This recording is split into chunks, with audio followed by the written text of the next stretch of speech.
मैं Shashank Sharma GT news में आपका हार्दिक स्वागत करता हूं। मुख्यमंत्री योगी आदित्यनाथ ने आज पीलीभीत लोकसभा सीट से जुड़ी बहेड़ी विधानसभा क्षेत्र के रामलीला ग्राउंड पर हुंकार भरी जनसभा स्थल पर करीब 3:30 बजे पहुंचे सीएम ने 20 मिनट से ज्यादा समय तक भाषण दिया। इस दौरान सुरक्षा समृद्धि से लेकर प्रदेश और देश में हुए विकास कार्य गिराए, पिछली सरकारों पर बरसे, बोले कि व्यापारी और बेटी की सुरक्षा में कोई सेंध नहीं लगा सकता, क्योंकि सेंध लगाने वालों को पता है कि जेल जाने से पहले जहन्नुम का रास्ता तैयार है।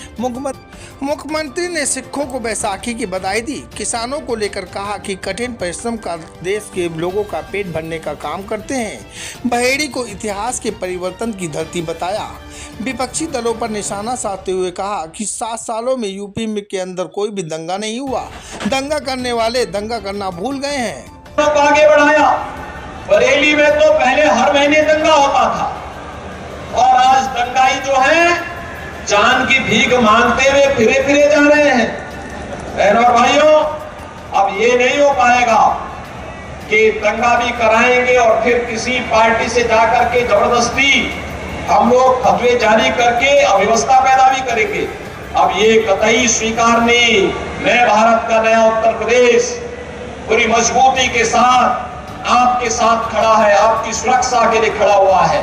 और बहनों और भाइयों, आज इसीलिए मैं आपके पास आया हूं आपसे कहने के लिए कि एक और कश्मीर में धारा 370 हटाने का काम किया।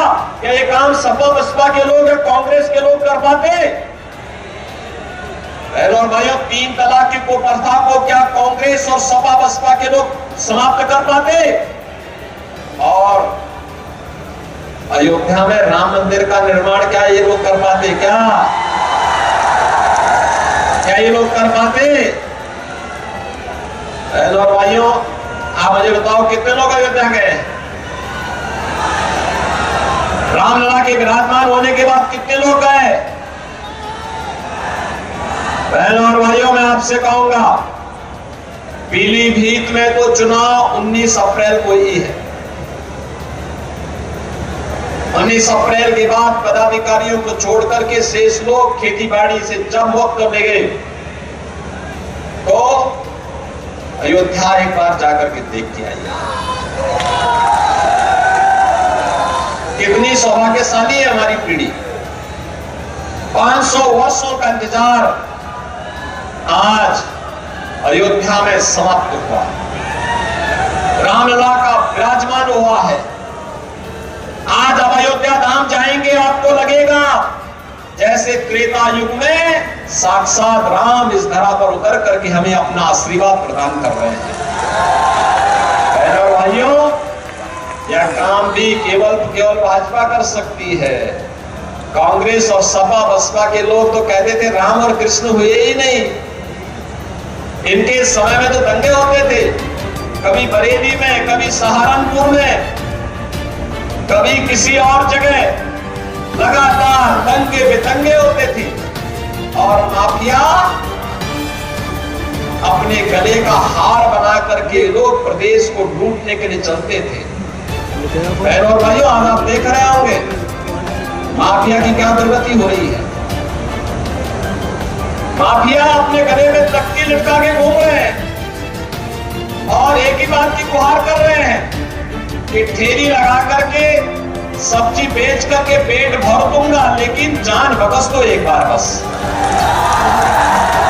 जो लोग पहले आम जनता की जान के लिए खतरे बने हुए थे, जिन लोगों ने बेटी और व्यापारियों की सुरक्षा के लिए खतरा पैदा किया था, आज वे जान की भीख मांगे घूम रहे हैं। और कुछ लोग पहले ही अपने कर्मों की सजा पा चुके हैं और कुछ लोग भयभीत होकर के ही जहन्नुम की यात्रा में भी जा रहे हैं। और बहनों भाइयों, इसीलिए हमारे सुरक्षा का जो वातावरण है, कर्फ्यू मुक्त वातावरण है, दंगा मुक्त वातावरण है, विकास और समृद्धि की नई ऊंचाई तक बढ़ाने का, विकास और विरासत को आगे बढ़ाने का जो कार्यक्रम है, समृद्धि और संस्कृति के संवर्धन का जो अभियान चल रहा है, ये नए भारत की उस तस्वीर को प्रस्तुत करेगा जो प्रधानमंत्री मोदी जी के विकसित भारत की संकल्पना को साकार करता है।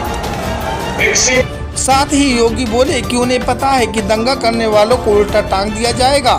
सरकार की उपलब्धियां बताते हुए उन्होंने कहा कि यूपी में सब चंगा है, किसान आगे बढ़ चुका है, हर नागरिक जम्मू कश्मीर में जमीन खरीद सकता है, 370 ने नई पहचान दी है। विपक्षी पार्टियों पर जोरदार प्रहार करते हुए कहा कि कांग्रेस, सपा और बसपा के समय में चारों तरफ दंगे होते थे। आज माफियाएं गले में तख्ती लटकाकर घूम रहे हैं, सब्जी बेच रहे हैं, यही बोल रहे हैं कि बस जान बख्श दो। कुछ लोग पहले ही अपने कर्मों की सजा पा चुके हैं। उन्होंने कहा कि कुछ लोग जहन्नुम की भीख मांग रहे हैं। बरेली से मनोज शर्मा के साथ सैयद साहबुद्दीन की रिपोर्ट। आप हमारे साथ बने रहें और देखते रहें GT न्यूज़, सच्चाई हर कीमत पर।